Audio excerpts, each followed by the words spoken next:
saya jelaskan dulu untuk yang karena T-nya karena ini ya konus ya, penyebab perdarahan karena konus. Nanti baru kita untuk yang penyebab perdarahan karena sisa plasenta dan robekan ya. Tapi kalau yang sekarang karena konus dulu ya. Oke. Nah.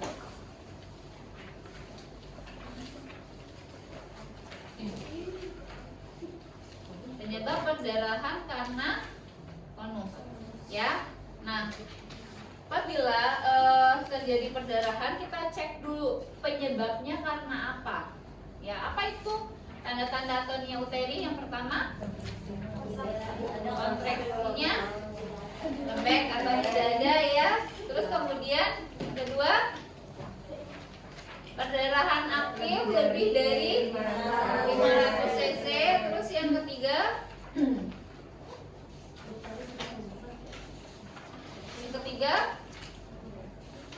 tidak ada sisa plasenta atau robekan jalan lahir ya. Penyebabnya karena konus.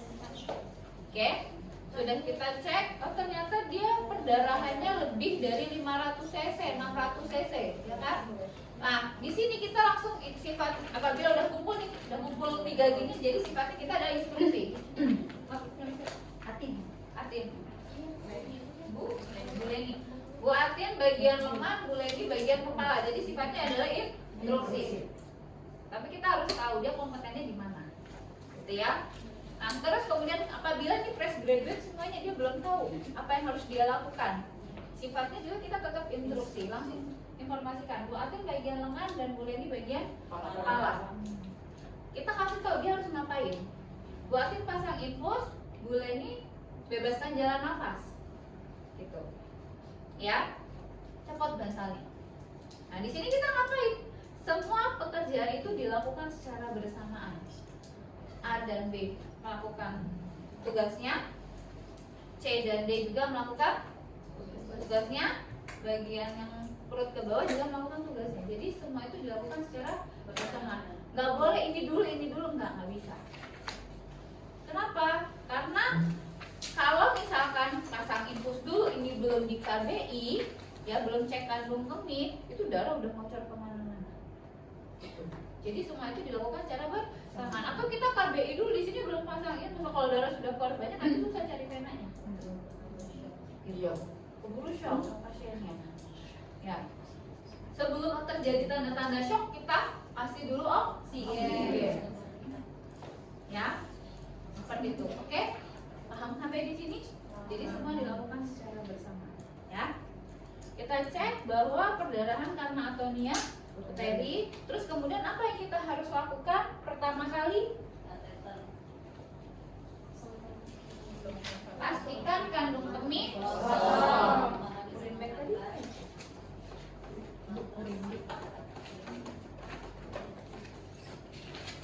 Ini anggap bed ginekolog ya. Anggap ini bed ginekolog karena kita kan nggak mungkin nomor terus di bed ini ya Bu ya. Kecuali kalau memang dia sifatnya persalinannya kemih, jadi boleh di kasur biasa. Tapi kalau gawat daruratan dikondisikan dia mepet sama ujung, gitu ya.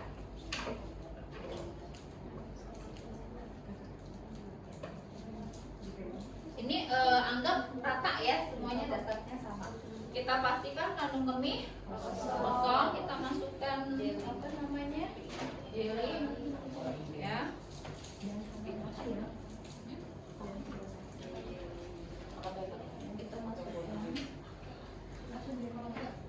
Kalau ini kan gede ya Bu ya, pasiennya takutnya kesakitan, jadi pakai yang biasa aja ya, nomor 18 atau 16 gitu ya. Oke, kita masukin urin bag. Kenapa kita harus pakai urin bag? Agar bisa mengukur. Iya, mengukur pengeluaran urinnya, ya, outtake-nya ya. Outtake, ya. Terus sudah kita pasang kateter ya Bu, kita pasang kateter, terus kita tadi sudah pastikan bahwa perdarahan karena atonia uteri. Setelah kita keluarin urinnya, biasanya kan kalau kita keluarin urin kontraksi uteri sudah mulai membaik nih. Kok ini enggak nih, enggak membaik nih. Berarti benar karena atonia uteri. Nah di sini lagi ngapain di sini? Pasang infus. Di sini ngapain? Jalan oksigen. Beneran pasang infus. Oksigennya minimal berapa Bu? 2 liter Bu. Enggak. Pas sampai 6. Di sini ya Bu, untuk yang pasang infus ini harus pakai blood set. Ya. Jangan pakai yang biasa, bukan. Karena kalau misalkan nanti sampai rumah sakit harus transfusi, dia nggak perlu ganti lagi. Jadi langsung pakai blood set ya. Nanti akan saya informasikan kalau punyanya yang 1000, punyanya yang 500 ya. Di sini saya kenapa siapkan 2? Karena SOP-nya kita pakai yang 1000. Tapi kan pada kenyataannya di lapangan kurang, jarang tuh yang punya 1000 cc kan. Gitu, adanya pasti 500 gitu ya. Jadi nanti saya informasikan. Tapi ini dipasang dulu ya. Nanti terakhir saya informasikan. Ya. Iya, ini pakai oksigen. Nah, di sini saya pakai sarung tangan panjang. Ya. Ini memang benar.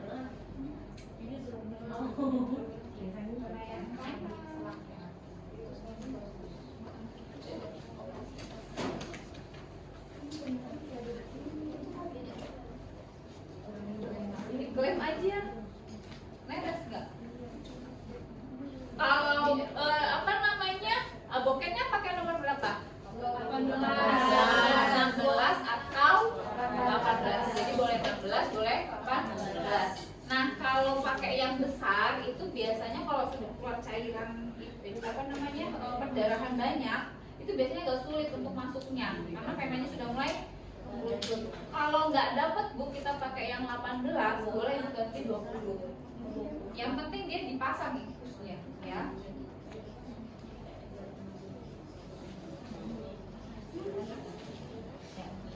Nah, di sini ya Bu, yang perlu Ibu perhatikan adalah ketika kita menolong persalinan, handphone Ibu double apa satu? Double apa satu? Double. Jadi nih, misalkan nih kan tadi kita habis nolong kartus, pasti darah banyak dong, ya kan? Jadi copot handscoon yang luar, otomatis handphone kita yang dalam bersih, ya kan? Ibu pakai yang panjang, gitu ya. Jadi darah itu nggak beber kemana-mana, beber apa bahasanya? Ya, nggak kemana-mana darah itu. Nah, terus yang di sini kan masih satu, Ibu pakai yang biasa lagi, gitu ya. Karena kan ini nggak masuk, ya. Nah, kemudian kita masukkan tangan kita ini ke dalam uterus untuk melakukan KBI, ya. Nah, masukkan tangan secara obstetrik, tangan kita muncul ya. Masukkan tangan secara obstetrik.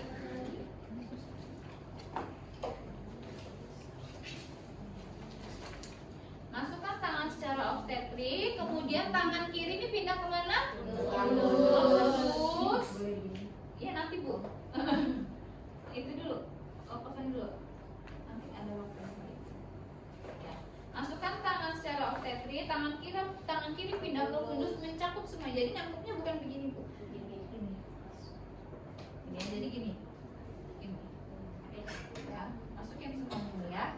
Nah, tangan kiri tangan kanan masih mencup nih. Terus kalau udah ketemu korpus nih, ya, baru Ibu ubah menjadi kepala. Kepalanya begini. Jempolnya di dalam kayak Ibu pasang ini. Kenapa di dalam? Karena kalau begini takutnya rusuk uterus nanti robek. Karena kan uterusnya masih lembek, ya, gitu. Khawatir juga kuku kita panjang, ya kan? Jadi bisa menyebabkan trauma yang lain, malah repot nanti urusannya, ya. Jadi tangan kita masuk kepal, itu tekan begini Bu. Ini kita peres sekencang-kencangnya, begini. Jadi kayak kita menyambut nih loh, kunci, gitu ya, dikunci, ya.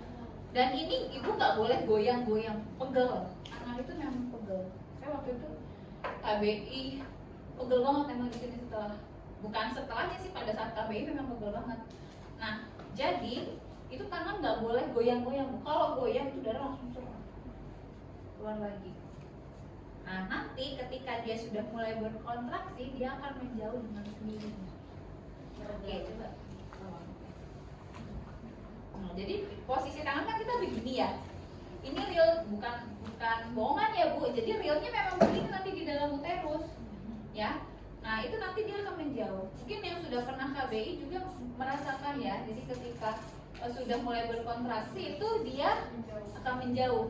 Dan ini kita nggak boleh goyang juga, tahan. Tangan kita harus tahan terus seperti ini. Kalau goyang pasti darahnya akan cucur lagi gitu. Terus, jadi dia akan begini terus. Nah, menjauh. Makin lama makin menjauh. Ya, dah. Nah, kalau sudah begini kita sudah nih kan sudah berkontraksi ya. Kita keluarkan itu nanti secara perlahan. Ya. Keluarkan secara perlahan, jadi nggak langsung ngeluarin. Tangan kiri masih dipundus kan masih, ya baru kita keluarkan secara perlahan. Nah ngeluarinnya nggak langsung begini nggak, jadi ubah lagi jadi kuncup, keluarin lagi, gitu. Ya. Jadi pada saat gini tangan kita berubah jadi kuncup, terus keluarkan. Karena kalau dalam posisi genggam itu nanti yang ada takutnya malah robek. Iya, struktur serviksnya gitu ya, seperti itu. Oke. Nah kemudian baru kita penata laksanaan pasca perdarahan, sudah berkontraksi sampai sini. Nah tapi kalau misalkan nih udah sampai KBI kok pasiennya nggak kontraksi uterusnya, terus apa yang harus kita lakukan? Maka kita mengajarkan keluarga untuk KBI.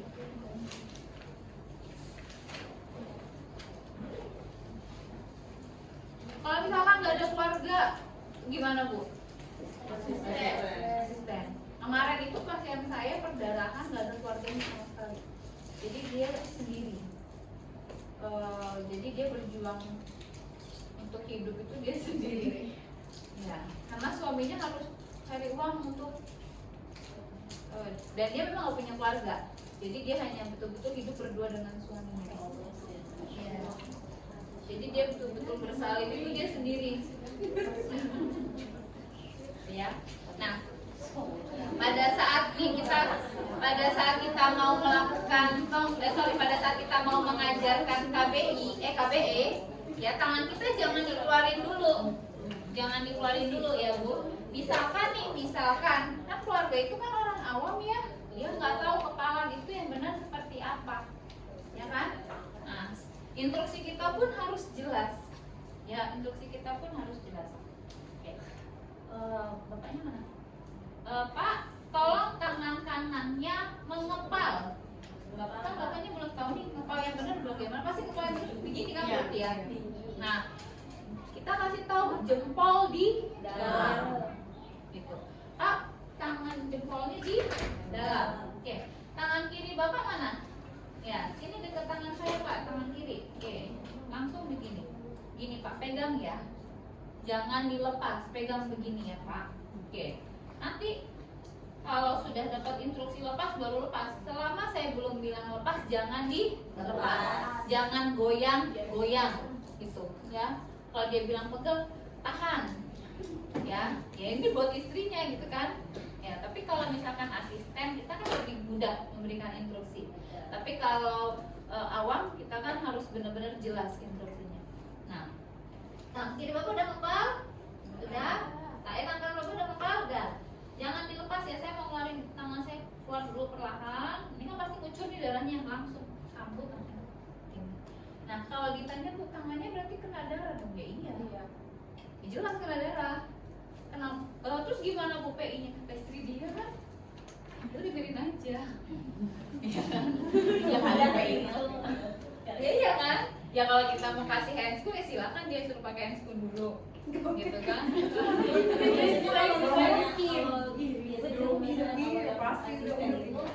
Tapi biasanya sediakan Bu, apa pakai handscoon ya, jaga-jaga gitu. Iya.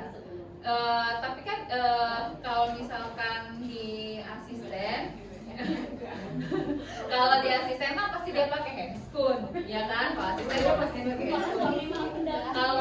Kalau pendampingnya kan jarang ya yang diberikan handscoon. Ya kalau memang misalkan itu istrinya ya nggak masalah, karena kan toh juga kalau ada penyakit ya dari suami istri sama ya kan. Nah tapi kalau lebih baiknya memang dikasih handscoon. Ya itu untuk PI-nya. PI-nya memang harusnya dikasih handscoon. Ya seperti itu. Jadi Bapak biarkan sebegini terus, jangan sampai lepas atau goyang. Jadi pertahankan ya Pak ya. Oke. Nah terus setelah itu kita ngapain? Nah di sini kan tadi dia sudah pasang infus tuh. Kalau dia fresh graduate, Ibu bilangnya gini, kalau sudah selesai pasang infus kasih tahu, ya, karena kan biasa masih grogi-grogi tuh masih infus ya. Nah kalau dia sudah selesai infus baru kita instruksikan. Karena selama kita KBI gini, selama kita melakukan KBI bukan KBI ya, selama kita melakukan KBI kita lihat juga dia udah selesai belum pasang infusnya. Ya, kalau sudah selesai pasang infus kita instruksikan untuk pemberian oksitosin. Berapa unit? Berapa unit? 20. Berapa unit? Nah, pemberian oksitosin itu 20 sampai 40 unit dalam larutan NaCl atau RL sebanyak 1000 ml. Bukan miligram, mililiter. Ya, dalam 1000 ml larutan NaCl atau RL. Ya, kita kasih 20 sampai 40. Kita pantau lagi tergantung jumlah perdarahannya yang banyak atau tidak. Kalau banyak sekali dia udah kayak bener-bener keran kebuka, kita langsung kasih 40 boleh nggak? Boleh. Gitu ya. Biasanya nilai 40. Hah? 40. Biasa di nilai 40. Oh. Ya, SOP-nya 20 sampai 40. Ya, dalam 1000 ml larutan NaCl. Nah, sekarang ini kan pertanyaan Ibu boleh cepat dulu. Sekarang pertanyaannya gini, Bu, di lapangan itu nggak ada yang 1000, jarang yang punya. Betul. Ya. Oke. Kalau saya Bu di klinik saya itu saya selalu sedia yang 1000. Selalu standby yang 1000. Tapi alhamdulillahnya itu expire. Iya, saya kan bilang gitu. Alhamdulillah. Tapi kemarin itu pas Amsyong itu expire, saya belum beli. Nah, jadi saya pakainya yang 500. Ya.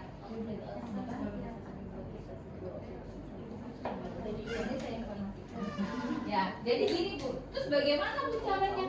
Kan kalau Ibu punya 1000 langsung masukin nih 20 atau 40 ya kan? Kalau mau masukin 40 ya udah masukin 40 langsung 1000. Ibu masukin 20, silahkan masukin 20. Kan tergantung dari jumlah perdarahannya tadi.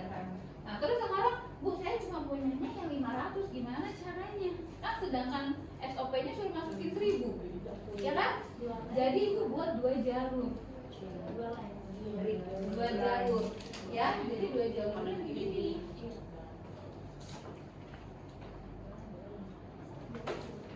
Terus gimana Bu ininya? Ya ini dia 2 dong berarti. Ya kan? Tapi kan infusannya cuma 1, pakai yang 3-way. Ya. Kalau 3-way nggak ada gimana Bu? Tusuk lagi. Itu mau dimusik. Ya kan? Tusuk yang mana Bu? Yang mana aja, mau yang kanan kiri. Ya. Nah. Kalau misalkan nih, Bu kalau terjadi shock gimana? Kalau misalkan terjadi shock gimana? Nah, Ibu harus mau nggak mau Ibu harus pasang satu lagi infus yang sebelah kanan. Ibu guyur kosong. Guyur kosong ya, nggak ada isi. Tapi guyur kosong. Ibu peres. Ya. Terus nanti gimana Bu? Pastikan cairan banyak. Loh dia itu kan pengganti cairan, ya nggak? Iya. Nanti kerendam paru-parunya enggak. Nanti bisa pakai kateter. Kan itu juga keluar. Iya, keluar dari kateter ya kan. Terus kalau enggak, bukan nggak mungkin ya enggak, Bu nggak kerendam. Kenapa? Karena kan dia pengganti cairan. Dia kan sifatnya adalah kristaloid. Ya. Ini kan sifatnya kristaloid. Dia tuh pengganti cairan. gitu ya. Nah, seperti itu ya Bu. Jadi kalau ibu nggak punya yang 1000, ibu buat 2 jalur. Berarti kalau ibu mau masukin 20 unit, berarti 10. Kan tetesannya 60 tuh untuk yang pertama. Jadi di sini 30, di sini 30 gitu. Oke, jadi 1 jalur ya. Nah, tapi kalau misalkan ibu punya yang 1000 gampang, langsung aja 60 tetes, masukin 20 unit. Nah, terus ya, kalau misalkan nih ibu nggak punya yang 3-way, ibu nggak punya yang 3-way, sedangkan di sini pasiennya shock, pasti kan di situ buyur, di kanan buyur, di kanan nggak mungkin tetesan oksitosin, karena kalau nggak ngembat, dia nggak ngembat. Jadi di kanan itu dia buyur, terus di sini gimana Bu? Di sini langsung ganti. Jadi sini habis nih 60 tetes nih, ibu masukinnya kan 20 unit. Misalkan ibu masukin 40 unit. Berarti dalam 500 ml ibu masukin 20 unit, tetesannya tetap 60. Setelah itu baru ibu ganti, langsung ganti, terus 20 unit lagi masuk. Ya, gitu. 60 tetes lagi. Paham ya? Paham. Nah, karena di sebelah sana harus diguyur. Kalau memang misalkan pasiennya benar-benar shock gimana ya, mau nggak mau itu tambah 1 lagi nih. Ya. Terus oksigennya berapa? 4 Oke. Nah, terus kemudian nih kalau sudah habis nih 60 tetes kan cepet ya. 60 tetes sudah habis nih. Terus bagaimana Bu kelanjutannya? Terus kelanjutannya gimana Bu? Kita kasih dosis maintenance atau dosis pemeliharaan. Nah, hasilnya berapa? 1000 NaCl ditambah, satu lagi nanti tadi suntik IM pakai ya. Jadi yang kan udah masuk 20 sampai 40 unit dalam tetesan 60 tetes kali per menit yang pertama, ditambah lagi suntik IM 10 unit. Ya, nanti kalau IM 10 unit. Nah, udah habis nih, yang ini udah habis nih 60 tetes ini udah habis. Berarti kita tambahkan dosis pemeliharaan atau maintenance itu 1000 juga larutannya. 1000 NaCl atau RL. Terus tetesannya 40 tetes kali per menit. Ibu drip oksitosinnya 20 unit. Ya. Suntik lagi nggak IM? Enggak. Ya. Oke. Ya. Nah, sekarang apabila nih masih terjadi perdarahan, terus bagaimana kelanjutannya? Kita lakukan rujukan. Keluarga masih tetap KBI, KBE ini nggak dilepas. Keluarga tetap melakukan KBI. Emang begitu. Ya kalau dilepas cor lagi. Ya karena kita melakukan KBI itu hanya boleh 5 menit. Nggak boleh lebih dari 5 menit. Kenapa? Pertama bisa menyebabkan infeksi. Terus yang kedua bisa reposisi terus. Ya jadi tidak boleh melakukan terlalu lama KBI. Ya jadi boleh hanya 5 menit. Nah tapi biasanya Bu kalau udah KBI itu cepet sih ya. Sepengalaman ya. Biasanya kalau udah KBI itu kontraksi uterusnya cepet. Ya.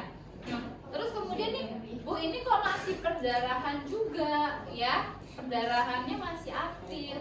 Terus kita akan lakukan rujukan. Kan kita nggak boleh merujuk pasien dengan keadaan darah bocor, kan? Maka kita harus melakukan pemasangan kondom kateter. Gimana cara pemasangan kondom kateter? Nah, pemasangan kondom kateter itu sama seperti pemasangan IUD. Ya. Tapi bedanya adalah yang dimasukin adalah kondom kateter. Kalau di IUD yang dimasukin. Oke, prinsipnya apa? Steril. Ya, prinsipnya adalah steril. Nah, di sini kenapa makanya saya bilang ada stand infus yang mobile. Jadi karena nanti pasti kalau kita merujukkan ini yang di bawah ini kan nggak boleh dicopot. Sampai ke tempat rujukan. Nah, tangan kita kan kotor ya. handphone kita kan kotor nih karena tadi habis melakukan KBI. Nah jadi kita copot ya seperti ini. Ini yang double juga copot satu lagi. Nah kemudian minta tolong asisten untuk mempersiapkan alat ya. Kondomnya mana nih? Kondom. Kondomnya ada nggak?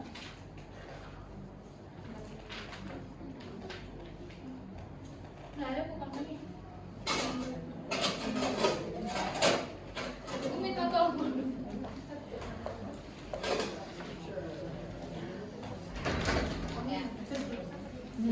Bu, untuk pemberian pemasangan kondom kateter ya kita pakai spekulum ini bukan yang cocok ya, si spekulum ya spekulum ini kita pakai karena kita nggak dari susah kalau pakai spekulum kecil karena kan robek juga pasti ada ruptur ya gitu. Nah terus kemudian nah,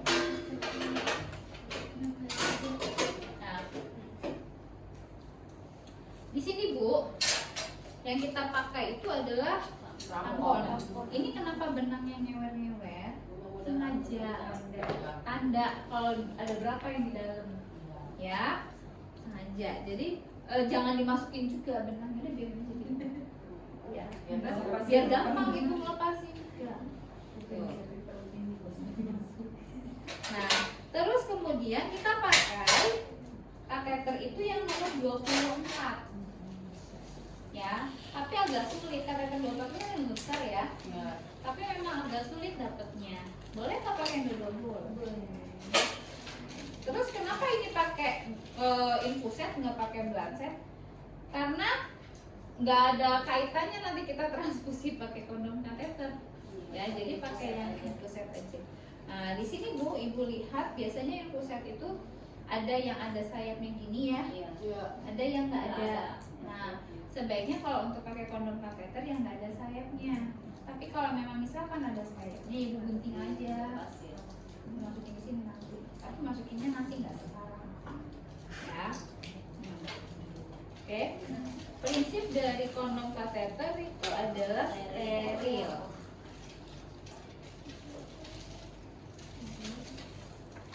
Ini mah bener.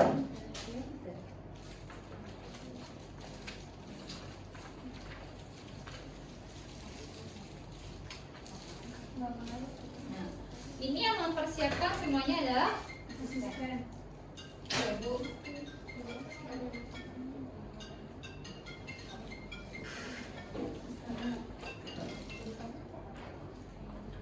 Assalamualaikum. Assalamualaikum.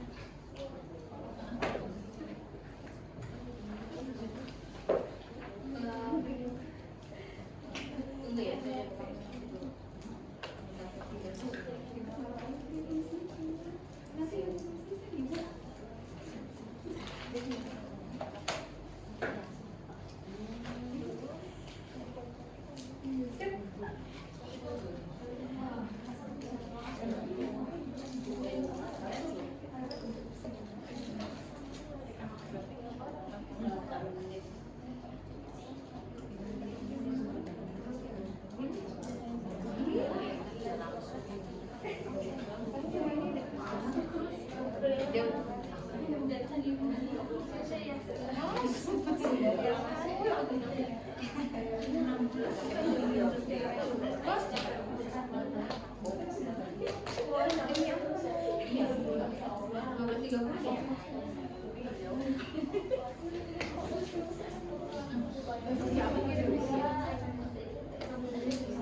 Nah,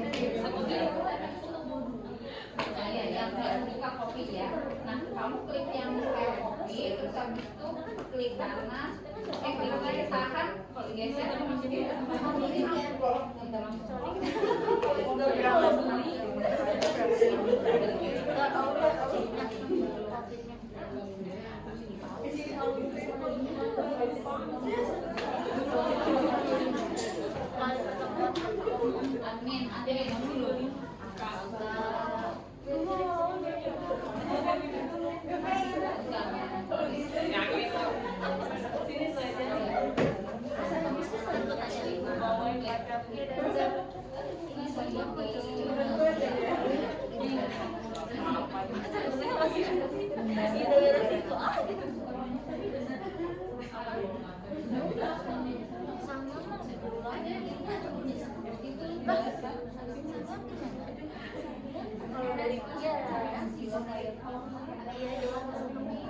Oh, kalau dari Itu bar itu ada gambar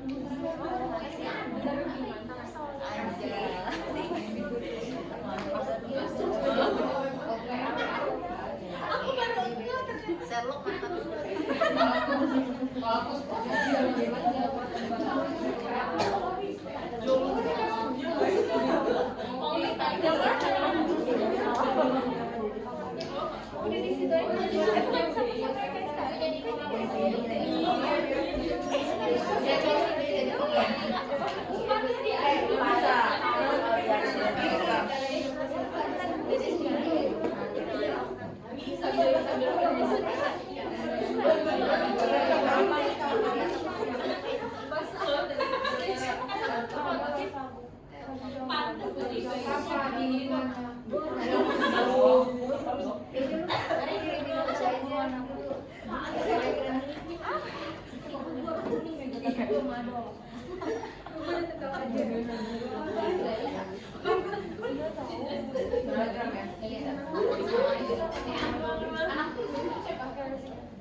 Lanjut ya. Nah, untuk pemasangan kondom kateter itu kita menggunakan kateter yang nomor 24. Nah, terus ibu boleh pakai NaCl atau RL ya, karena dia hanya untuk membuat balon aja ya. Kemudian pakainya 500 aja nggak apa-apa. Nah, kemudian ibu siapkan kan namanya tampon secukupnya aja, karena setiap orang itu lubang vaginanya berbeda-beda ya. Nah, terus kemudian ada spekulum sip. Nah, kenapa saya pakai apa namanya sperm ovum ya, karena tidak boleh pakai tenakulum. Kalau tenakulum dia membuat luka baru ya, jadi nanti yang ada malah robek ya. Ya, jadi diklaimnya pakai ini. Oke. Terus kemudian ini adalah untuk memasukkan paper nanti. Jadi dan dia sifatnya nggak diklik, nggak diginiin klik. Jadi hanya dipegang aja. Ya. Kenapa hanya dipegang saja? Karena kalau diklik itu nanti takutnya robek. Nah, pemasangan kondom kateter ini dia tidak full masuk semua. Nah, ini kan sifatnya steril ya Bu. Jadi ya Bu, masukin dulu kondomnya ya.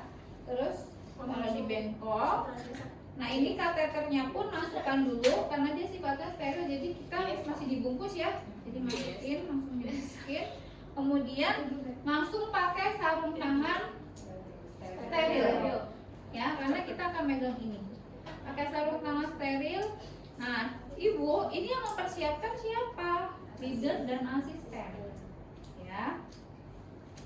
Oke, nanti yang mengikat tali pusat mengikat kondom itu adalah asisten gitu ya. Kemudian ini dia Bu.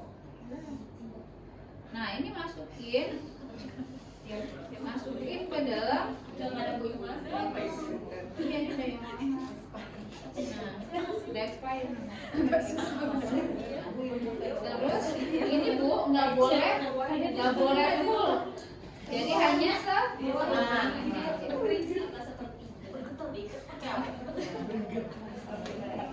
Apa seperti Kenapa setengahnya? Kalau dia full, takutnya nanti ke uterus dia mentok. Oh iya, kan ini panjang, ya kan? Terus kalau terlalu pendek juga takutnya copot. Oh iya begitu. Makanya setengahnya. Ini kalau yang baru yang nggak expired nggak sesuai ini. udah kita ujian nggak sesuai itu kan? Nah, ngikatnya seperti mengikat tali pusat. Ayo Bu. Ikatnya Iya memang. Asisten pakai handscoon steril ya. Iya. Pakai handscoon Bu ini. Nah, ini kan nggak boleh begini. Dia harus full. Iya, kalau enggak nanti dia bocor.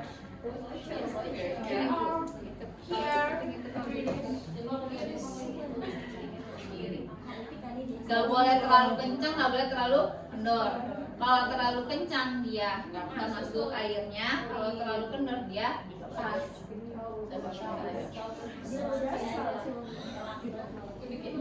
Ini tali pita aja nggak apa-apa, tapi ini kenapa saya tali pita biar lepasnya gampang aja. Enggak, aslinya kan nggak boleh ya Bu ya, realnya nggak boleh, cuma nanti kan ini pasti untuk pemeragaan ya, jadi saya talinya tali pita aja ya. Aslinya nggak boleh ya, jangan. Aslinya gimana Bu? Aslinya seperti tali pusat, seperti tali pusat. Atas 2 kali, bawah 2 kali. Ya. Nah ini kan sudah nih, kan steril tangan kita, ya. Nah terus nanti asisten itu harus memasukkan ini dulu ke, sebelum bantu kita masang dia harus menyiapkan ini dulu, ya, buat ngalirin. Nah, satu trolinya dipindah. Tiang sebenarnya. Nggak usah dipik, nggak usah dicopot. Ini terus ini. Bentuknya tadi ini nggak usah dicopot.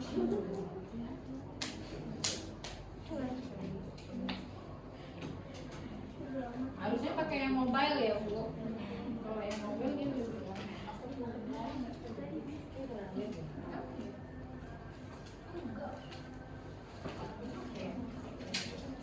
ini karena dia kalau pemasangan infus kan ini steril ya. Iya.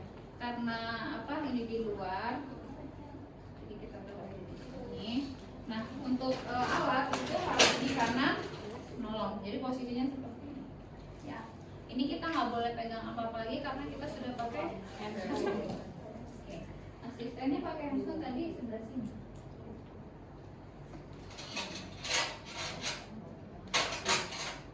Kita masukkan dulu satu ya Bu, bagian atas ya. Kita singkirkan dulu minyak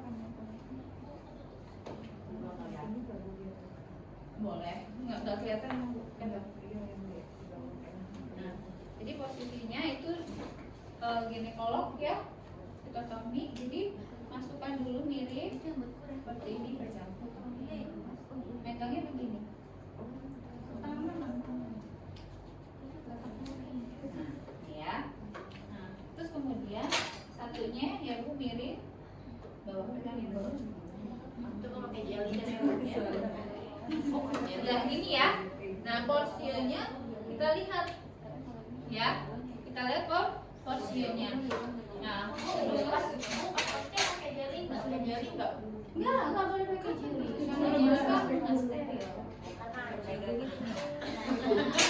Ya, adil ya. Nah, terus kita klaim porsionya. Kenapa kita klaim porsio? Karena untuk memudahkan ketika kita membuka, ya kan, pemasangannya. Nah, terus kemudian kita pegang seperti ini. Ya. Terus kemudian kita pegang siap untuk masukin apa namanya ini masukin seharusnya dipotong. Nah ini nggak boleh diklaim ya Bu. Ini masukkan ke dalam baju ya. Nah kan bapaknya masih KBI nih, KBE ya. Kan bapaknya masih KBE. Jadi ya bapaknya kan masih KBE. Jadi pada saat kita masukin ini, ya kan bapaknya masih KBE. Pada saat kita mau masukin kan otomatis ada tahanan. Jadi suruh kendorin dikit, jangan langsung dilepas semua. Kalau dilepas semua, nanti darahnya ngalir, kita sulit. Jadi informasikan pun harus tepat, gitu ya. Pak, dengarkan instruksi, jangan instruksi dulu. Informasikan Pak, dengarkan instruksi saya. Ya, karena kalau orang panik itu semua, iya ambiar, kan? Pak, dengarkan instruksi saya. Ya, ketika saya bilang tangan Bapak angkat sedikit, jangan banyak-banyak, gitu ya. Instruksi kita juga harus jelas. Kalau enggak pasti ya. Pak, angkat tangannya sedikit, angkat tangannya sedikit, ya. Ya, angkat lagi sedikit angkat. Oke, tahan Pak. Nah, tahan kan ini harus tetap di ini dulu karena kita belum ngalirin, ya kan? Kita masukkan yang lewat sini ya Bu, ya. Kalau ini dipotong aja ya.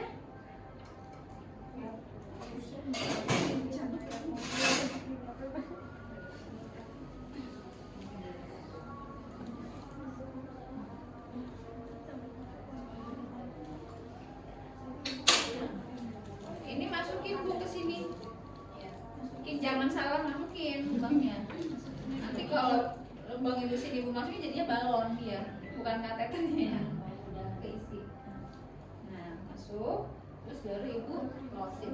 Nah, ini dilosin ya Bu, ini dilosin. Dimasukinnya itu 250 sampai 500 cc. Kalau misalkan dia ternyata 200 sudah berhenti, 200 misalkan dia sudah berhenti Bu, ini klaim. Darahnya udah nggak ngalir lagi. Darahnya misalkan ini baru masukin 200 cc, darah udah nggak ngalir lagi, ibu klaim. Nah terus kalau sudah selesai nih, kan nanti dia makin lama makin ini ya apa namanya makin penuh nih.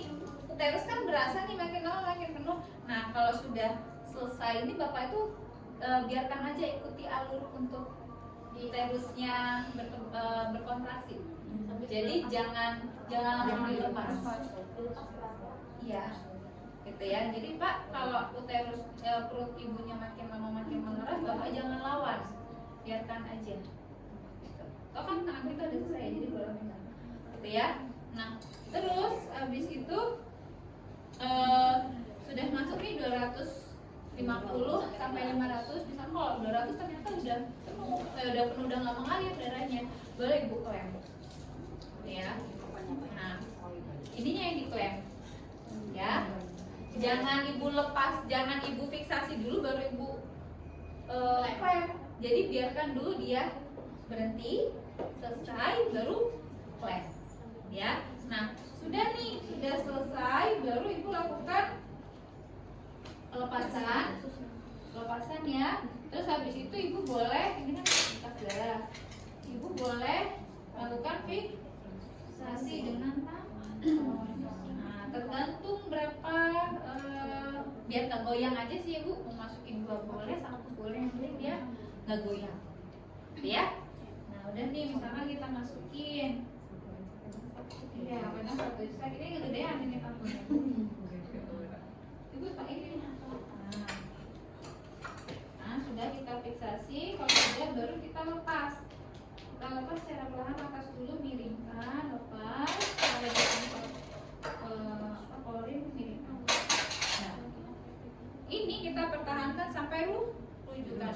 Terus kateter gimana Bu, nggak dilepas? Jadi tipis. Biarin aja. Karena dengan kandung kemih yang kosong itu bisa mempercepat kontraksi. Nah, terus nanti kalau kontraksinya mulai berasa nih, kalau kontraksinya mulai berasa nanti di airnya akan keluar secara perlahan. Ada air akan keluar secara ibu nggak perlu. Masuk C harus ada 3 orang. Oh bertiga bu? Iya, boleh lagi ngajar. Bertiga berarti. Bertiga. Nanti ada asisten. Oh, leadernya kita. Yang ya, nanti duduk situ aja. Duduk aja di situ, kursi itu dibuka. Sama.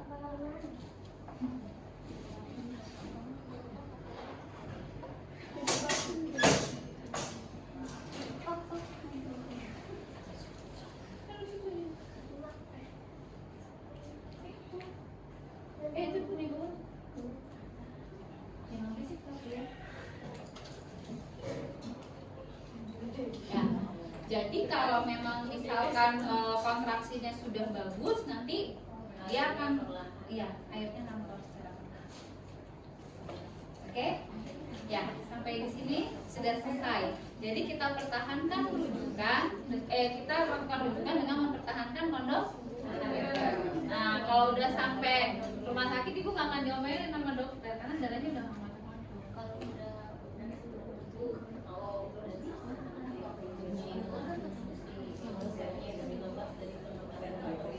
Apanya? Biarkan saja sampai ke tempat rujukan. Takutnya, khawatirnya nanti pada saat di jalan kontraksinya lembek, keluar lagi darah, kita isi lagi. Ya, sampai rumah sakit nanti terserah mau dilepas apa mau dipasang. Nah, itu bukan momen kita lagi ya. Oke. Nah, kalau metergin itu bu, itu kan lebih riskan ya dibandingkan dengan oksi. Jadi kadang tidak disarankan penggunaan metergin itu apabila ibunya dengan hipertensi atau dengan penyakit jantung gitu. Dan biasanya ya, dengan ibu-ibu normal pun kadang juga bisa meningkatkan tekanan darah gitu. Makanya kenapa metergin tidak begitu dianjurkan. Apabila ibu punyanya metergin ya nggak masalah. dengan dosis sama kayak Tidak dengan dosis yang sama. Kalau metergin itu kan dia 0,2 mg dalam satu ampul. Nah, ibu boleh memberikan metergin itu, dia tidak boleh lebih dosisnya dari 1 mg selama 24 jam. Ya. Pemberian metergin itu tidak boleh lebih dari 1 mg dalam 24 jam. Ya, jadi dosis maksimalnya adalah 1 mg. Dosis maksimal. 1 mg. Apabila perdarahan masih berlanjut, kita kasih yang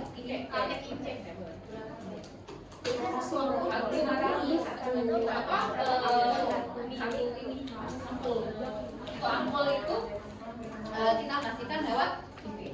Nah, terus kemudian nih Bu, kalau kita punya misoprostol boleh nggak?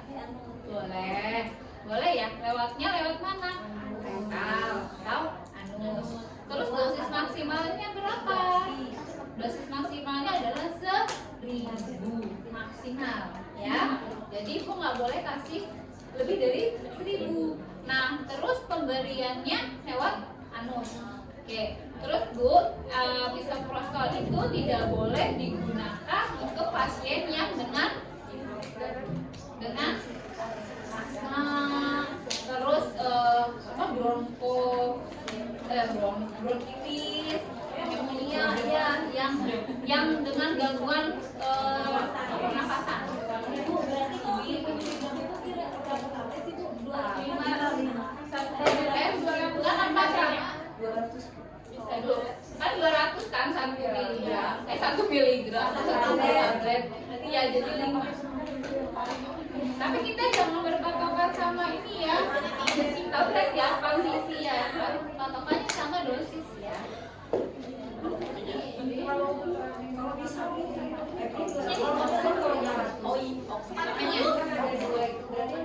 kalau kita pakainya yang ini Bu, injeksi. iya, karena ada 2 dosis. Iya, jadi pakai dosis yang paling kecil dulu.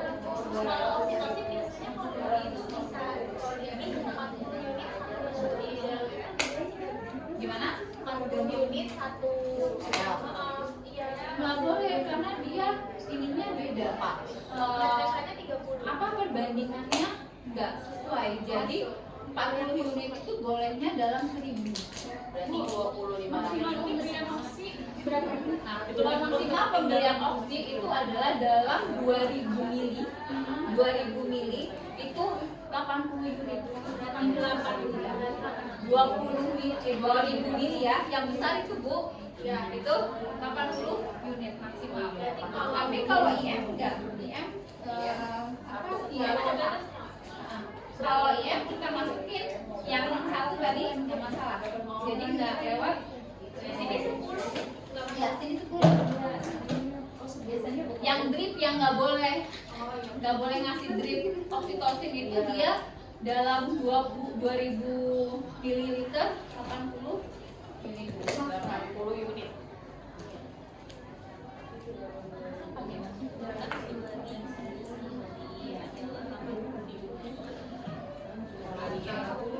Nah, kalau misalkan nih kalau terjadi trauma, gimana caranya? Ya kan? Itu grade 3 nih, grade 3, grade 4, darahnya masih ngocor. Kita kan nggak boleh melakukan pertolongan, ya maksudnya nggak boleh jahit kan ya, grade 3, grade 4. Ibu krem aja. Jadinya penyebab perdarahannya, dia kan pasti karena venanya ada yang kebuka ya. Iya. Ibu krem venanya, ibu lakukan ya. Terus kalau misalkan karena tisu sisa plasenta, ya ibu ekspor dulu, keluarin sisa plasenta.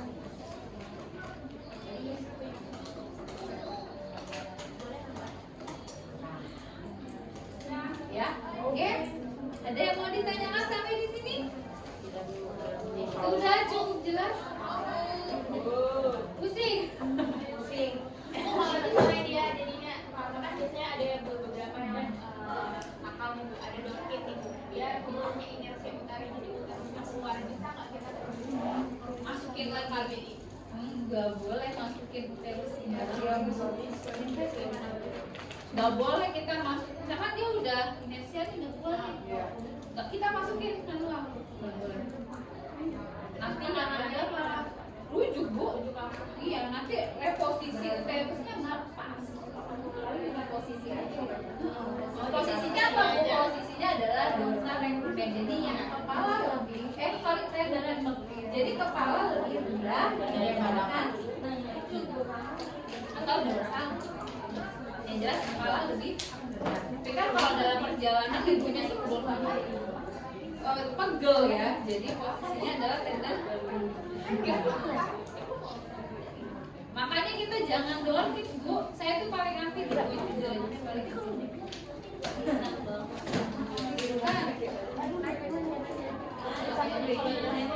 Kalau di rumah sakit mah banyak fasilitas ya. Nah, kalau di klinik kita BPM apa lagi? Udah minim fasilitas kan? Yang ada kita diomel. Makanya saya paling anti dorkit itu. Dan saya itu paling anti hepis. Jadi kalau nggak boleh hepis kan nggak boleh sayang anak, sayang ibu. Saya itu paling anti hepis. Jadi sebelum saya bisa lakukan pengecekan kayak gini. Biar takut tidak nggak. Jadi alhamdulillah jarang. Ya bisa jadinya nggak sampai. Oke, yang mau ditanyakan? Kalau tidak ada yang mau ditanyakan, saya cukupkan pertanyaan kita hari ini. Ada lebihnya mohon maaf. Assalamualaikum warahmatullahi wabarakatuh.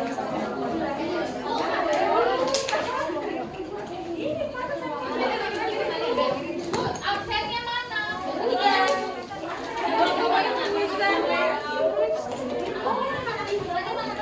Jadi